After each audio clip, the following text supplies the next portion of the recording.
Mention the Korean War today and most people will look at you with a blank stare.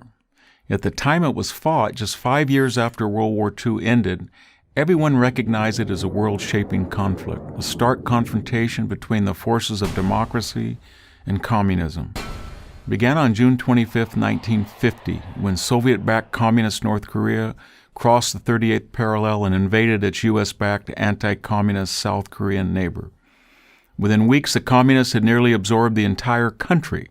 The United States at first was confused over whether it should or even could respond. America had slashed its military budget after the end of World War II and was short both men and equipment.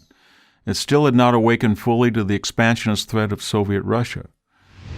The Soviets, buoyed by their own recent development of an atomic bomb and Mao Zedong's communist victory in China, sensed America's lack of resolve and encouraged the North's aggression.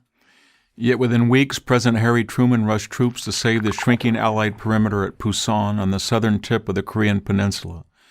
By late September 1950, General Douglas MacArthur had successfully completed the Incheon landings and launched counterattacks. He quickly reclaimed the entire South and sent American-led United Nations forces far into North Korea to reunite the entire peninsula, only to be surprised when hundreds of thousands of Chinese Red Army troops crossed the Yalu River at the Chinese border and sent the outnumbered Americans reeling back into South Korea.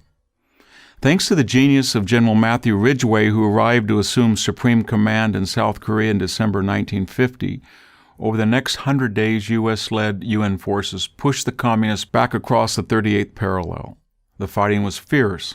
Seoul, the capital of South Korea, exchanged hands between communist and U.S.-led forces 5 times before it was finally secured.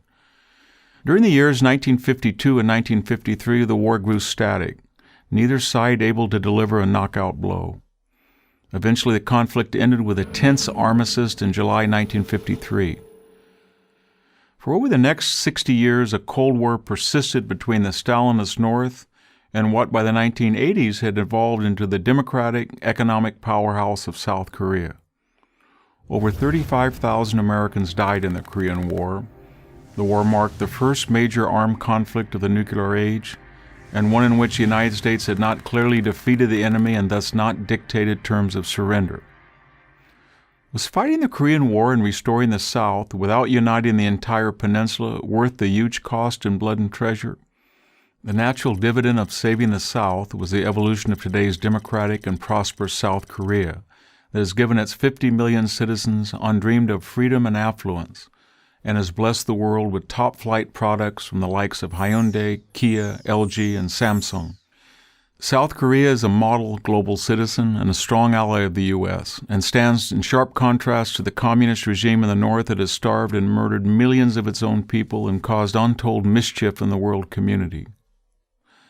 Had it not been for U.S. intervention and support to the South, the current monstrous regime in Pyongyang would now rule all of Korea, ensuring its nuclear-armed dictatorship even greater power and resources.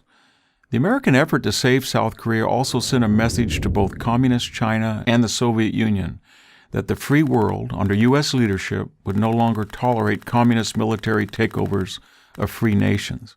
The resulting deterrence policy helped to keep the communist world from attempting similar surprise attacks on Japan, Taiwan, and Western Europe.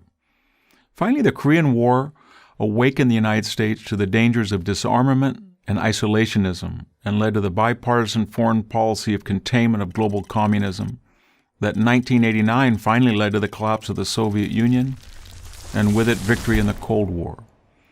The Korean War was an incomplete American victory in its failure to liberate North Korea and unite the peninsula, but a victory nonetheless, and not just from a military perspective, but from a moral one as well. The reason 35,000 Americans died in Korea was to keep at least half the Korean people free. Korea did not have a single material resource that would have benefited America. The Korean War merits more than a blank stare. It deserves to be remembered and studied with pride. I'm Victor Davis Hanson of the Hoover Institution for Prager University. To subscribe to our YouTube channel, click here. To help keep our videos free, donate here.